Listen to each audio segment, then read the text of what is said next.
Yes, I can hear you just fine. Okay, we're live. Okay, awesome. We still have we're live like right on time. So for once in my miserable career, the technology cooperated. So I was going to ask you all what kind of setup you wanted to do, but I'm going to start off by saying welcome everyone to Fresh Pulp Press, live reading of Revenge in 3. Please welcome Jabril Stevenson and Laurie Silvers. I'll let them say a few words about themselves before they begin reading their segments. But I want to thank everyone for attending. You can also pose questions in the sorry feedback.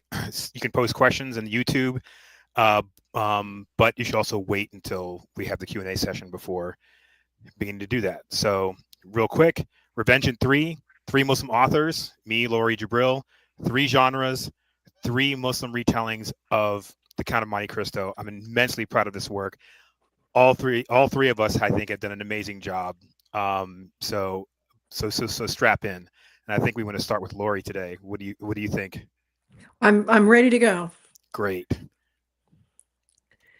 So I guess I should introduce myself. I'm Laurie Yes. Silvers. I also write as Jane Green. That's Jane with a Y.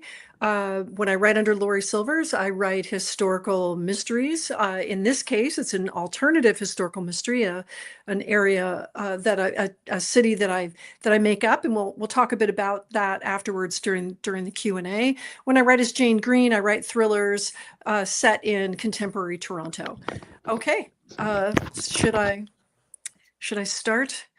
I'll read the first chapter, day 1. Daria Mack pressed the tip of her boot into the flesh spilling out from under the dead woman's short tunic. The rat keeper's skin was ashen. Sunken eyes and a gaping mouth smoothed the deep lines of her face. Her nose was bruised. Her nose was a bruised knot from a life of hard drinking. A blood-stained sky blue turban lay across the floor. She was ugly dead. She would have been even uglier alive. Wada came up behind Mac. Have you looked in a mirror? Stop reading my mind. That's some other kind of gin. She flicked her slender lavender hand. You are simply too obvious. Mac wanted to object, but knew herself to be old, ugly, and to Wada at least, obvious.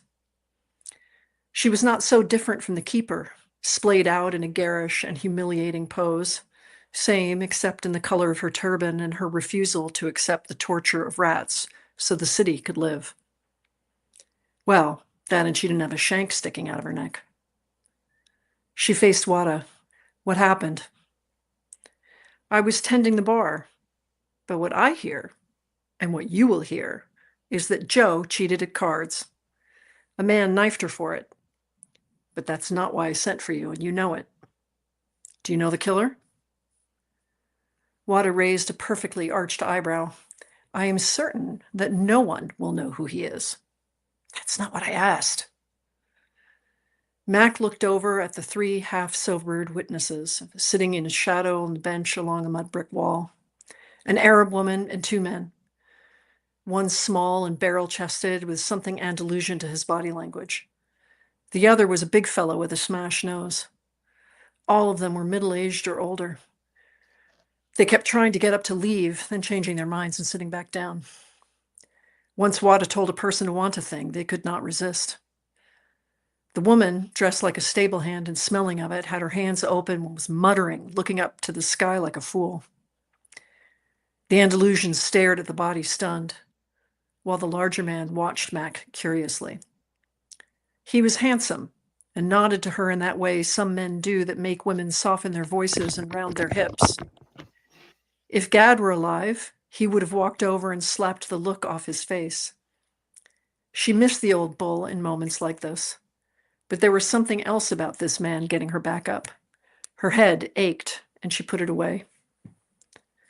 A round card table was on its side next to the body. Stools scattered, a fallen oil lamp stamped out, ale cups in pieces around it.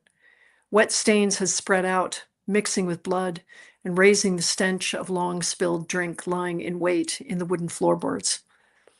There was not enough light to see all the blood spatter, but with a knife in the neck like that, it would be everywhere. She drew closer to the witnesses. They had got their share. What did you see? None of them answered, but the big one spread his legs, settling comfortably into Wada's hold on him, and shook his head. We're not leaving, Max said, and gave out an exaggerated sigh. The Andalusian tried to scoot forward on the bench, but rethought it and sat back, irritated. He answered Wada rather than Mac. Joe cheated. She always cheats. The man got mad. He told her. She told him. He stabbed her in the neck. Wada replied, talk to the detective, and left for the bar.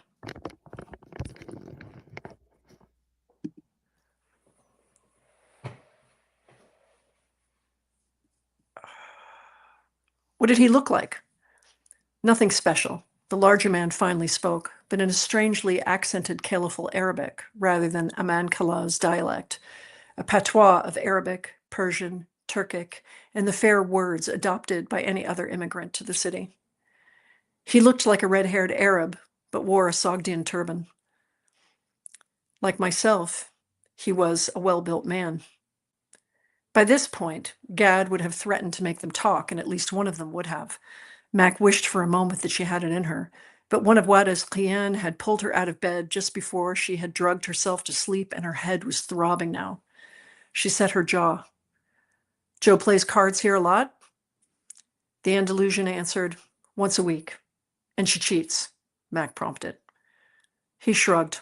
The other two remained silent. No one cares? The woman replied in a thin, shrill voice, she's a rat keeper. I can see that from her turban. Mac needed a drink. The rats were still chattering away under the floorboards, their voices tapping at her skull. A subhanallah here and there. One moaned in a corner, yes, Shafi. But the divine healer would not be around to save it. That rat would be dead of plague tonight, and the others not long after. If killing rat keepers would stop this misery, she would kill them all herself. But there were always people ready to step up for the money and the honor of raising and delivering rats for the plague fleas to bite instead of the human animals. And few cared but her, the only one cursed from birth to hear the language of their misery.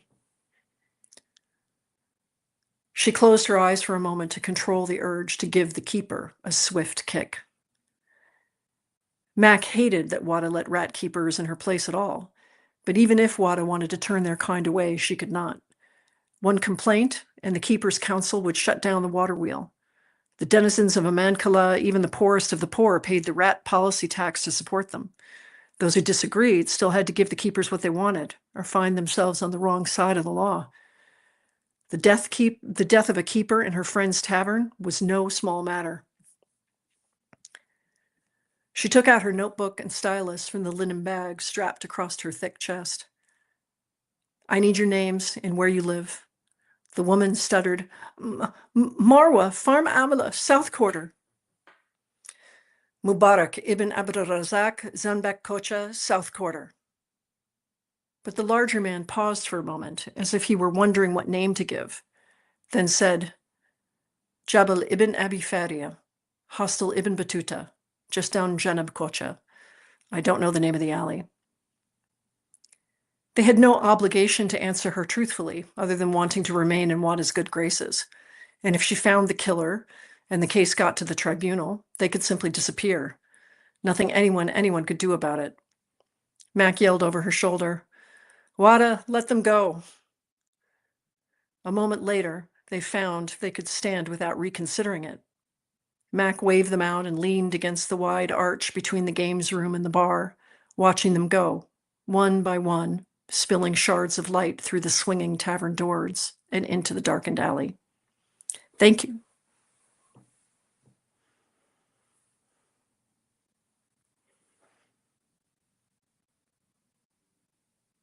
That's it. Oh, thank you. Sorry, I was looking for my mute button. Thank you, Lori. That's, as usual, fantastic reading. I cannot wait to see what questions people have for you. Jabril, can you, we can move on to you. You can say a few words about yourself and your work. And Assalamu alaikum warahmatullahi wabarakatuh. I'm Jibril Stevenson. That is a pen name, but everybody does call me Jibril. Um, my main focus is writing Muslim Westerns because I feel that Muslims we never see them in that part of American history in fiction, but we were definitely here in real life. I do write some short fiction in other genres and with other sort of topics, but as far as long form fiction, that's what I focus on. Um, and um, I guess I will. So I'm going to read from chapter two of my novella in this anthology, which is called "The Pasha of Texas." And I'm going to start in chapter two just because I like to start with sort of an actiony cliffhanger. But the setup for this is that um, this young man named Eddie Dawson, he's found himself in a rough patch where he needs some money to help out the girl that he's in love with. Her father's very sick, and he decides to go back to his previous life of crime. So, without further ado, chapter 2, Sierra Madre Occidental, Mexico, 1893. So here he was now, dug in behind a pile of boulders, somewhere in Chihuahua, Winchester in hand, waiting for a mule train to come into view. This was rough country, bare rock and gravel, with nothing but creosotes and yucca every few feet, not so much as a scraggly mesquite for shade. The whole area was crisscrossed with canyons and arroyos. Eddie was set up at the mouth of one of these canyons, where it opened up into a wider valley with steeply sloped but not vertical walls, so he could watch for his prey from on high, but still make it down without breaking his neck.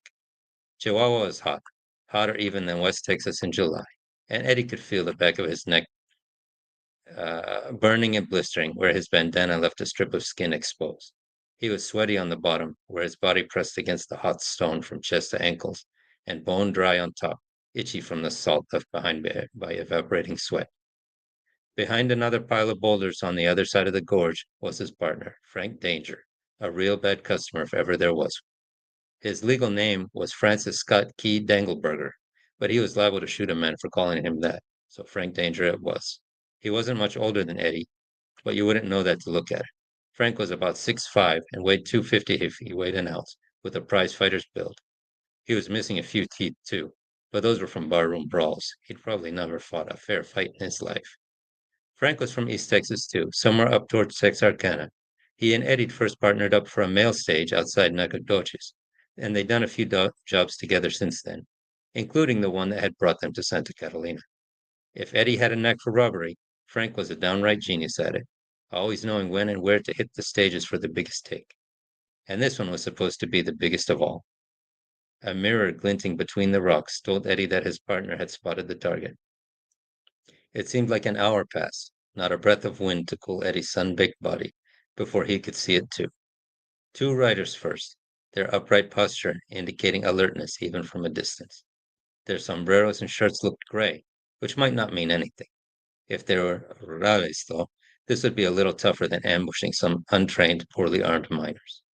The mules were coming around the bend now. One, two, three, six of them, with a mule tender ambling behind, his long whip resting over his shoulder. Another two, no, four horsemen brought up the rear.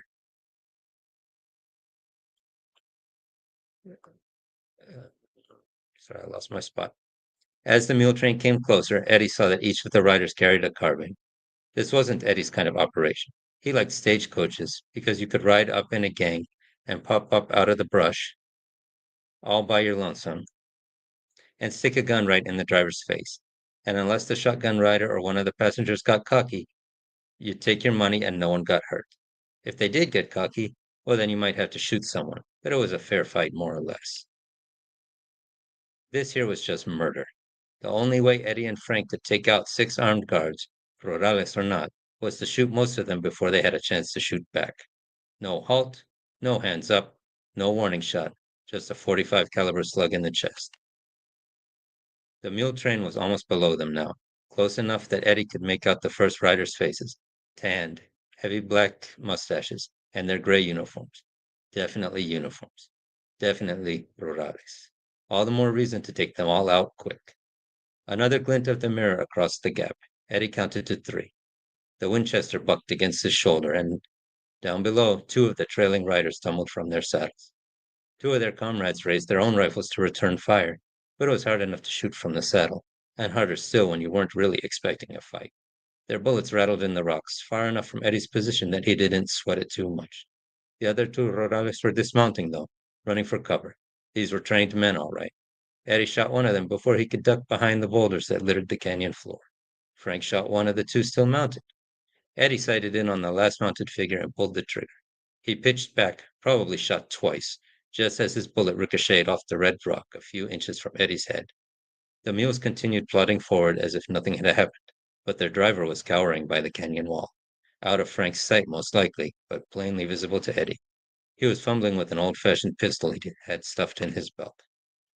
Eddie ignored the mule tender. He wasn't much of a threat, the poor bastard, and there was still one armed rural who had managed to hide behind some kind of cover and was now trying to pin Eddie down with aimed shots, the bullets kicking up dust not far from where Eddie was dug in.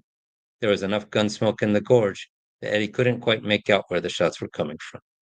He was well enough ensconced behind his boulders that the Mexican's bullets were unlikely to do him any damage, but he couldn't hit the Mexican either, and they couldn't very well sit there shooting at each other all doggone day. Was Frank going to do anything to break the impasse? There it was, another flash of the mirror. Eddie counted to 3, then started popping off shots in the general direction of the Rural's hiding place. Frank scrambled down the opposite hillside, setting off a cascade of tiny pebbles and raising a big cloud of dust. Eddie saw a movement through a haze of smoke, the round shape of a sombrero poking up from behind the cluster of rocks. As soon as he thought the man's head must be exposed, he pulled the trigger. Silence. After a few seconds, Frank came into plain view and dropped to the desert floor. He had slung his rifle and unholstered one of his twin Colt revolvers instead. While Eddie kept watch with his rifle, Frank walked from body to body, shooting each one in the forehead to make sure it was dead. Eddie cursed. He'd been so busy watching for the last of the Rurales that he lost sight of the mule tender. The mule tender wouldn't be any threat to him at this distance, not with that old single-shot pistol, but he might surprise Frank, shoot him point blank. Still cursing, Eddie got to his feet, each joint cracking after hours of lying motionless. Then he rushed down the steep slope as swiftly as he safely could. A minute later, he was on the ground. He made his way over to Frank, trying to ignore the twisted bodies all around him. Frank gave the last rural the coup de grace. Good work, said Fred. Good work, Frank said, wiping the sweat from his brow with his sleeve. Let's go round up the mules. What about the driver? Frank pointed to the mule train, the dumb animal still trudging eastward down the flattening valley, about 100 yards away now. The Mexican was running after them, whip in one hand, pistol in the other, his straw sombrero flopping comically with every step. They rounded up 2 of the horses and mounted up. The ground here was flat enough they made good time, covering the distance in a few seconds. The mule tender looked over his shoulder at the approaching horseman, and in doing so, tripped over a rock or bush, sending him into a face-first tumble among the mules. The animals attempted to scatter, though they couldn't make it far, being all strung together. Eddie rode to the head of the team to get the mules back in line, while Frank dismounted right next to the Mexican, who was struggling to regain his feet. To his credit, the man still had the old pistol in his hand, but Frank had the drop on it. The Mexican raised the pistol, his grip shaky. He was an old man, a stringy gray beard covering most of his weathered face. He said something in Spanish, his voice shakier than his hand, begging for mercy maybe, or praying for deliverance. Frank had his Colt pointed right at the fellow's face, and he inched closer, his arm fully extended, until the muzzle was practically touching the poor man's forehead. He cocked the hammer, the click echoing across the desert, despite the braying of the mules and the Mexican's unintelligible mumbling. The hammer fell with a dry click. Frank had shot the 6 rurales, and he hadn't reloaded or switched pistols. It wasn't like Frank to lose count of his shots, but it certainly was like him to grandstand the way he was doing now. He chuckled like a schoolboy who'd just played a prank on Teach, almost doubling over with laughter as he holstered the revolver. But then, swift as a raptor, he grabbed the old single shot from the mule tender's hand before he could get to thinking he might have a chance at surviving in this situation. Let him go, said Eddie, as Frank turned the antique weapon around in his hand, checking it was serviceable and primed. He ain't a rod, just a damn teamster happened to be in the wrong place. Satisfied with the weapon, Frank raised it just as he had the Colt, pushing it up against the Mexican's forehead. Can't have anyone telling the Federales who done this, he said. The Mexican had finished mumbling his rosary and dropped to his knees, but Frank pulled the trigger before he hit the ground. The old smoothbore pistol echoed like a cannon. The mule tender's corpse landed knees first, then toppled backward into a halo of blood painted on the desert floor. Overhead, the vultures were circling. And that's it for chapter 2.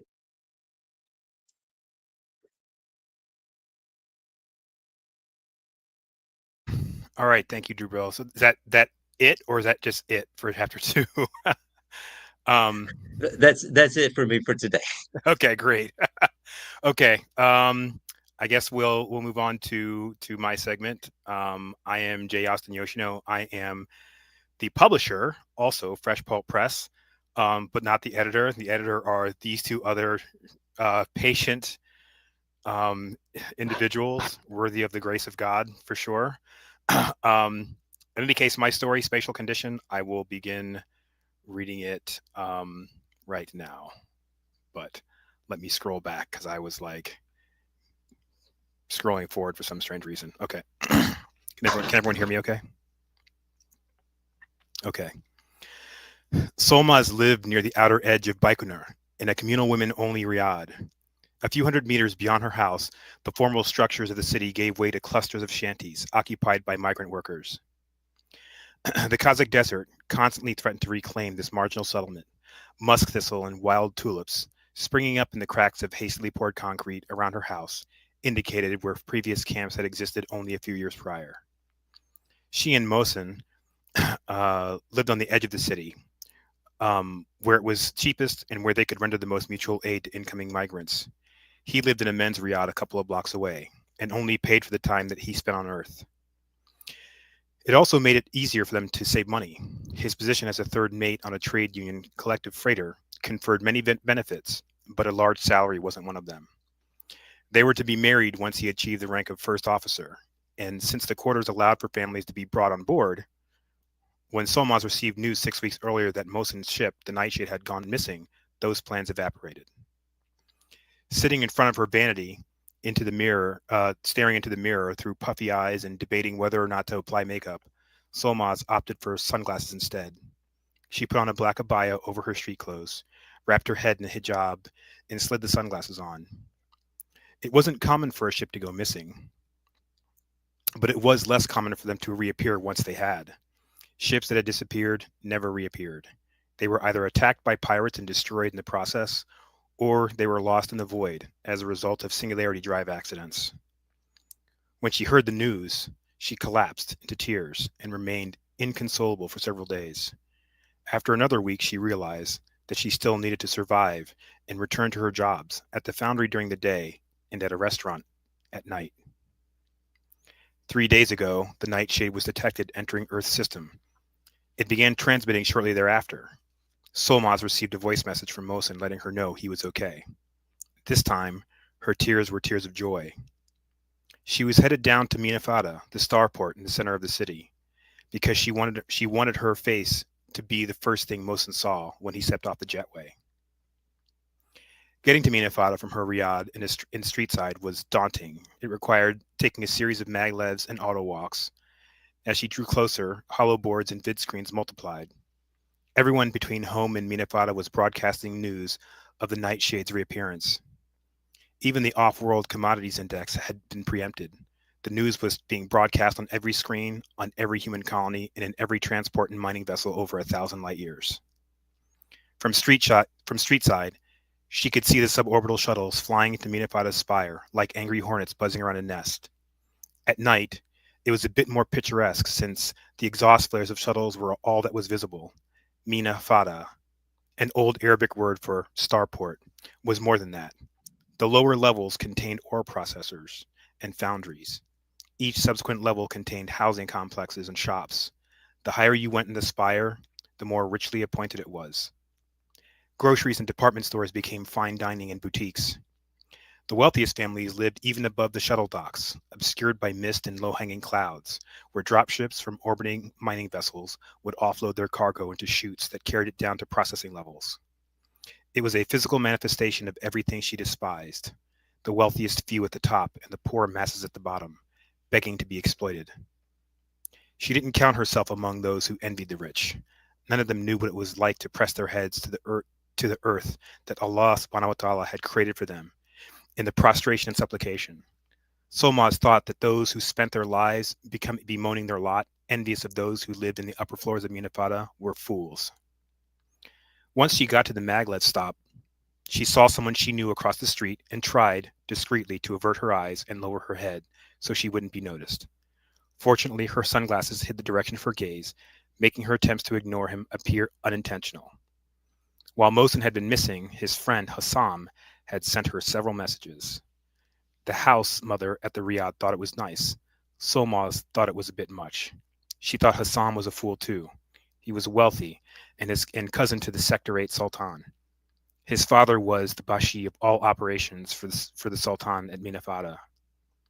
She met Hassam through Mohsen, but she didn't consider him a friend. He always managed to run into her when she was alone in Streetside. Sometimes she wondered if it was on purpose.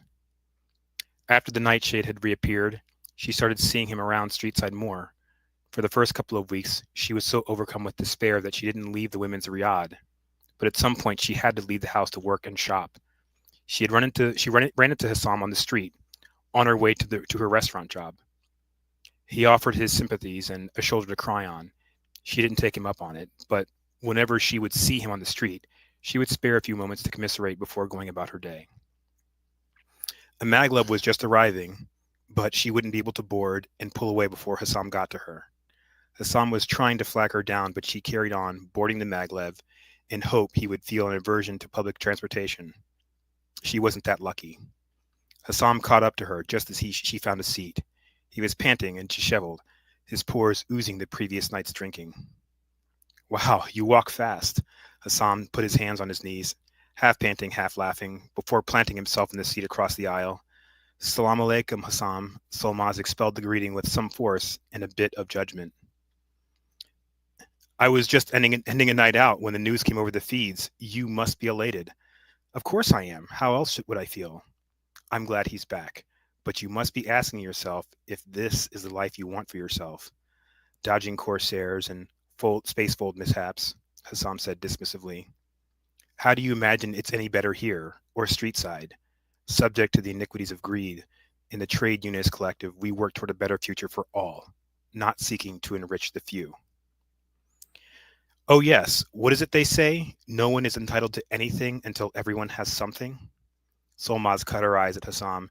She hated the way he spoke about those less privileged than himself. His jaw would tighten and his lips would barely move. His tone took on a snappy cadence. The rich have money and the poor have each other. And I have Mohsen, and we will spend our lives together trying to better the lives of as many as we can. Sounds like a fantasy, Hassam said contemptuously. Oh yes, Hassam? And what do you dream of? Hassam grew quiet. Perhaps he didn't have an answer. Maybe no one had ever asked him before. Solmaz wondered if dreams were even encouraged in a family like his. Or was there just continuity, duty, and commitment to maintaining the wealth and the status of the family? What else was there? It's not as if he could live streetside like Solmaz and Mohsen. They were happy, but perhaps they convinced themselves of that because they had no other choice. Hassam had all the access to all the money and advantage one could ask for, so it was hard for her to imagine he was unhappy. Solmaz was satisfied that her retort forced Hassam into silence. He had turned in his seat, his legs now firmly in the aisle, and was leaning toward her. She didn't like this. It was common to see these admin nobles in the street, in restaurants and maglevs, draping themselves over street-side girls in the hope that their wealth and status would impress them. Some were impressed. Others pretended for the sake of politeness. But to an observer, it looked the same, as if the poor street-side girls were being taken in by the charms of rich men, who would then use them and toss them aside. And it would go from the eyes of the observer to the ears of the Riyadh house mother, and Solmaz would hear about it. Since I'm headed home, I thought I would offer my congratulations to Mohsen. I saw you and figured you were going to see him. I hope you don't mind. I think Mohsen would be glad to see you and be grateful for the many prayers you offered in his behalf, Solmaz responded, trying to hide her skepticism. When they got to Minafada, crowds and reporters had gathered at the Nightshade's shuttle jetway. As members of the crew disembarked, they were promptly accosted by people. The occasional applause and shouts of many bystanders made the terminal feel jubilant. Solmaz and Mohsen had grown up together in Baikonur, what people who lived in Minafada called Streetside. Despite Minafata being in the center of Baikonur, it was a city unto itself. It had its own police force, its own government. Mohsen's parents had moved to Baikonur from African Union when he was 10, and he was raised in an AU collective the next housing block over from Solmaz. The balconies of their block levels were close enough that they could talk, and they did every day. First time Mohsen told her he loved her, he was still a kid. He was perched on the low concrete wall of his block, and they were talking. Um, and they were talking as the sun was riding low. It was the only part of the day when they could see it at all through the maze of block towers. That summer, Mohsen enrolled in an apprenticeship program, and they began planning their lives together. Mohsen came out of the jetway. He looked exhausted, but his elation broke through at the sight of her. She ran to him and picked her hair, and he picked her up and hugged her. He was tall and lean, with an angular face and eyes that were round with kindness. She covered his face with kisses.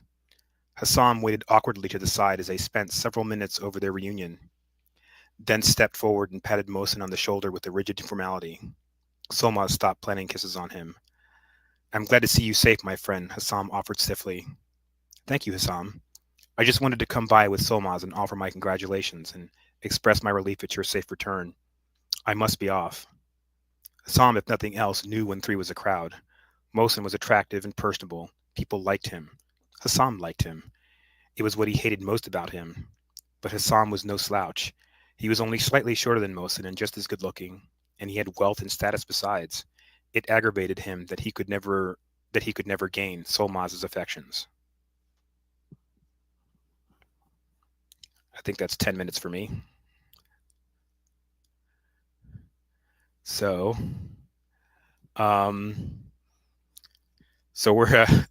okay. So that's my 10 minutes. That's my reading from A Spatial Condition. And I want to open the floor up to see if anybody would like to ask any questions. If anybody would like to also, Jabril, Lori, if you'd like to express anything about the challenges of writing this or the inspiration. I will pose questions as they appear in the feed. Am I remembering correctly that this project happened mid-COVID? No, you're not remembering that incorrectly. It definitely happened sometime during COVID. It happened during COVID. And we were looking for something to do together and looking for a book that each one of us could use as a stepping off point to discuss things that were interesting to us and questions that we felt like exploring. And for you, John, that was sort of you communist science fiction, right? Well, the title I got from you because you sent me that article about Marx and spatial communalism, and I was like, oh, and then I started reading it, and that's where it kind of went for me, like, yes, you were the inspiration and impetus behind the whole thing. But the communism thing was like, you're the person who did the communism, right? For me, Yes. it was abolition. Like, Jibril, what was it? Like, I really want to imagine an abolition city, and what that would be like, and also alternative history. Like, what if the Black slave uprising that nearly toppled the Abbasids had indeed done that, right? So, Jibril, what was it for you? So I just wanted to write. I wanted to write a Muslim Western, um, and I already had one that I had written that I was shopping around, but it wasn't really getting any traction. Though it is actually going to come out in March of next year. Congratulations! Shows. Yay! Thank you. But at that time, I was still, querying it. And I wanted to do something new. And you had, I think, floated the idea of a collection of novellas, and we were brainstorming what would go well. And I see the question in the chat Yeah. about why Monte Cristo. So we were talking about some movie we had both seen that would make a good adaptation from different points of view. And I think it was Hell or High Water. It wasn't anything like super literary or anything. But then we started thinking about sort of public domain books that everybody would have as a point of reference. And I think we talked about the Three Musketeers because there's three of us and it would make sense. But once we started talking about Dumas, I think I probably suggested Count of Monte Cristo because at the heart of it, it's a very straightforward story. There's one guy, he goes through this very big psychological change, and he kind of pendulums from good to evil and back to good, depending how you want to spin it. Um, but then it has all these million subplots that you can do whatever you want with them. And for for my novella, for Idris Pasha, or the Pasha of Texas, I pruned away a lot of the subplots, and even I got rid of one of the main antagonists. So instead of this cabal of 3 or 4 people teaming up against the protagonist, I really just have one and an accomplice. And I think John kind of stuck, or kind of kept together this uh, conglomerate of evil forces. And I really love how you went down a whole different rabbit hole with with some of the subplots, and you I came up had with something entirely unique. I had already Lori? been thinking of this a little bit. I had already been thinking of this idea of wanting to do this because I had during COVID, I had two friends who were facilitating a abolition tent city downtown Toronto. And I had been talking to them about, well, what does abolition actually look like? Right? It's all well and good that we say, well, we support abolition, but what does abolition actually look like? What does it actually look like when you don't have prisons and police? And so had been talking to them about it, and I thought I really want to explore that question in fiction. I love alternative history, and I was tired of all the historical research that I had to do to write the Sufi mysteries, and I just wanted to just create something off the top of my head. And then when this got suggested, it all came together. So I was actually just plucking bits and pieces. I already had part of it written, but it was different. And then I pulled bits and pieces of like the character crises, the character personalities, the emotional crises, the general arc of revenge and secret revenge and all these. I took those arcs and then I reformulated them to my story. So I don't think anybody reading my story would immediately say, "Oh, this is the Count of Monte Cristo," But I think if you're a Count of Monte Cristo aficionado, then you would get the hints of, oh, this person is, oh, that Right. relationship is that. Then you would get it. So I think mine is quite hidden, whereas yours really follows the story, and John just blows it up. I loved it. Oh, thank you. I do remember us talking. I remember the sort of armature of your story because we spoke about it the previous year. And we were talking on the phone, and you were like, "I want to do this thing, and what do you think about this?" And I was like, "Oh yeah, that's a great idea." And then when you did Count of Monte Cristo, I was like, "This is the same story." And then but I was so like, I'll admit this, I was so captured by the character because she was so flawed. Like Yeah. I was like, I don't know if I like this person, Yeah. but and then I started, I kind of got halfway through it, and I was like, no, I don't like this person. But I recognized that that's how invested I was. I was so invested in the story. I was like, this person in the very last page better have one hell of a redemption, right? Um, so But yeah, it's noir. But it's noir. exactly. It was You very know. like that was the thing that threw me, was so noir. And I also want to say really quickly because because Jabril said that I kind of kept this sort of subplot thing going, and I will say yes, kind of, but also you and Lori did a really good job of pruning that back for me. So, so yeah, it's a consolidated version of the subplots. But you did really good. What I liked about so there's things I loved about both of yours, but John's, what I loved about yours is that you kept the whole social message of it.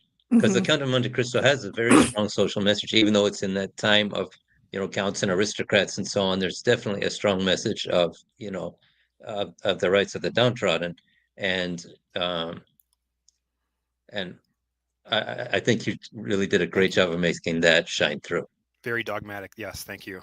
I And I love the part too where he's learning how to pray from, yeah, from the Abbe. He's learning how to pray. And this is like, so you do that communism thing, but then you link it so deeply with the Islamic experience.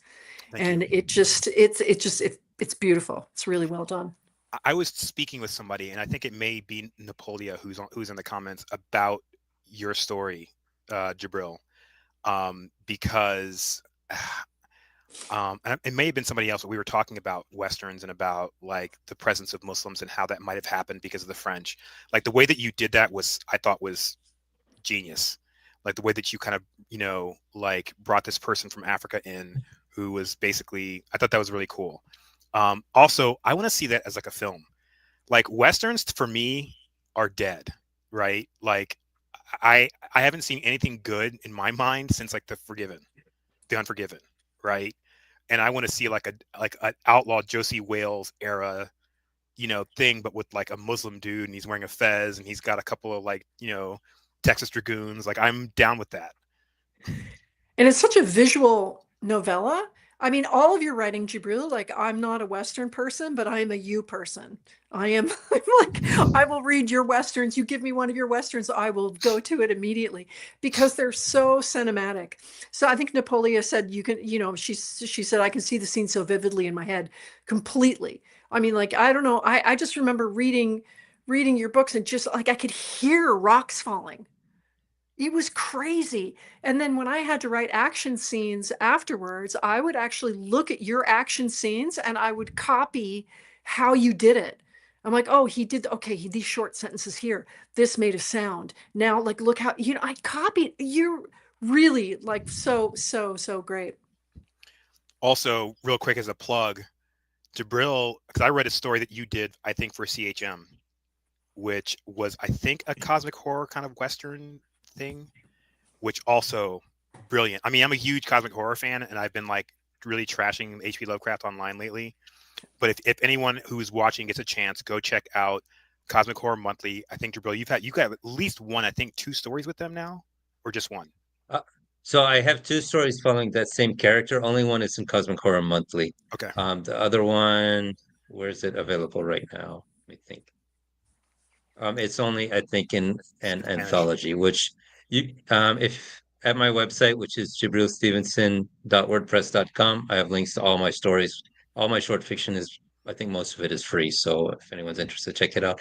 But yeah, I like the idea of cosmic horror, but I despise Lovecraft. Yeah, I me too. despise his writing. I despise who he was. Yep. Um, and the weird westerns are big, at least within the very limited world of westerns. So I wanted to try my hand at those. So I wanted sort of an anti weird western hero. I think that's a great place to go with it, considering how people reduce Lovecraftian fiction to tentacles and like gratuitous, disgusting grossness. So that was a good place to go with it. I dig it. Yeah, well, thank you. So, and then Napoleon asked, "Do all the stories end with revenge fulfilled?" It's a great question. I mean, you can't say because, of course, those would be spoilers. But I think how those arcs work end up being a bit surprising in all three of us, right? I don't think either one of us gave a very simplistic completion to that arc because mine's noir. It's going to be unpleasant. Which is why none of my readers of the Sufi Mysteries Quartet like this novella, and have been not shy to let me know that because it's not uplifting. It's not this spiritual redemption arc. It's not she's the only readers I had before who really like it were actually postmenopausal women like me with, excuse me, zero fucks to give left because the hormones have left the building. So like this is having a postmenopausal noir detective was not everybody's cup of tea except for the women who were like, that's right. but I want to ask though, because it's worth exploring. But the character wasn't like sexless though. That was the thing that I thought was great because she was like, postmenopausal women aren't sexless. Well, I'm just saying that it defies the sort of common whatever that people have, because she was like, wow, I really like that guy and he's really beautiful and there's no way he'd be into me. And I was like, oh my God. Yeah. It was perfect. Yeah. It was perfect. But she was just, she didn't have a redemption arc. So I think the question about the the revenge, is revenge fulfilled? What does it mean when revenge is a really interesting question because there's so much emotionally embedded in that, and how one does revenge. You could write a perfectly religious, theologically religious revenge arc if it was a redemption story in which a person learned to leave revenge in the hands of God. Right? So you could, so like revenge has all these possibilities to it, and how that would play out in a narrative. And Napoleon's into it. So thank you, Napoleon. You can, chalk one up for the postmenopausal women. You can I plug hope you. plug the Sufi mysteries, because Oh those were yeah, so the compelling too. Sufi mysteries are just, way too historical. If you just, they're used in university classes. They're not normal historical fiction where history is sort of the texture in the background with a little bit of historical moments popping up. They're like, you could take an exam afterwards, or like, include, academics are actually even writing articles about them, about the historical arguments I'm making in the novels. So like, so if that's your vibe, They're great and books. if your vibe is like high melodrama where everybody makes absolutely the worst emotional choices they could make, then go for it. Then this is for you. Way too much history, way too much emotion, and then then that's it. But I realized that what I really need to do as a person, as a writer, is to write like Harlan Coben style thrillers that are just, his first page opens on 11, and then he goes to like 12, 13, 14. People remember the reference of turn it up to 11. He starts out running and keeps going. So that's why I'm writing these contemporary thrillers now. But the character Amar in the Sufi Mysteries now has his own series, and I'm trying to write really normal books. So we're going to see how that works out. It's insane. So I've given it a go. My husband is reading it now, and he says it's a very normal book, the kind of thing that people expect from a historical mystery, with the emotions are in their proper locations for normal people, rather than people who like to have emotions be like a Pedro Almodovar kind of extravaganza. So, this is where it's at. But that's what I'm doing. I But enjoyed your thriller too, FYI. thank you. It actually nearly got picked up for development into a television show. Oh wow. It did. But Wow. unfortunately, they checked my socials and found out that I had certain ideas about genocide being a bad thing, Oh my. and it was subsequently dropped. So there you Well, go. if I But might plug myself really quickly. Alhamdulillah. So number one, I want to say that this work, The Revenge in 3, actually did spawn another work. So it inspired another work, which I will give details of probably before Christmas. But in the interim, I have been serializing and releasing Red Marab. It is out again. So please check it out. And I'm very happy with the progress I'm making with it, and I'm getting some good feedback from readers. I'm really excited too for Jibril's next book. You want to tell us something more about it? Sure. Okay, so my next book, so that will actually be my second novel. I do have one out, that's called Sword of Justice, a Zulfikar Jafari Western. I'm calling it mysteries because I was thinking of the Sufi mysteries. A Zulfikar Jafari Western, and it's about a Syrian, or he would be Lebanese today, but back then they were Syrian, uh, a Shia Syrian immigrant who is kind of dragged into the sort of bounty hunting lifestyle. But my next Western, the one that I mentioned called Death in Sonora, um, it should be out May of next year. And it's about a Cuban-born, African-descended Muslim who's been practicing his faith kind of in solitude for many years. He was transported to the United States as a slave before the U.S. Civil War, and then he ends up joining the Union forces during the war, as many freed and escaped enslaved people did, and kind of makes his life on the frontier afterwards as a lawman, and he is recruited by um, a lovely woman to help get revenge. This seems to be a theme in my work, or to help get justice. Um, uh, against a very powerful Southern former colonel who had killed her husband. And it sort of plays out across the whole border region between New Mexico, Arizona, and northern Mexico, and involves all. I like to pull in way too many factions and have them all fight it out, and you see I how love this book. I love this book. Really, just among my favorites. Looking forward to a signed copy. So, do we have any other questions or anybody else in the? We've got a couple of people in the who are viewing. So, do we have any people who have any more questions? Although I love Napoleon's questions, she's always so engaging. Is there anybody else out there who wants to ask any questions? Okay. Well, I want to end by saying that I'm going to try to wrangle these two other people to have some readings in the end of November and at the end of December. So basically, I want them to coincide with the holiday seasons so that we have potentially more listeners. I discovered sadly that Instagram will not let you live stream unless you have 1,000 followers. So I'm going to work more diligently on ramping those numbers up. I actually got about 50 new followers by taking out an ad over the past 24 hours. So I think that's my bread and butter. Which one is this one? Which one is this? What, Napoleon? This is the first one. This is the first of 3, I hope, before the end of the year. If that's what you're asking. Okay. But thank you too for taking the time. I hope we can do this again within the next few weeks. I'll send you details. And thank you again for reading your segments for the public. Thank you. It was a good time. As always. Any closing thoughts? These are always fun. Great. Thank you, everyone. I'll talk to you later.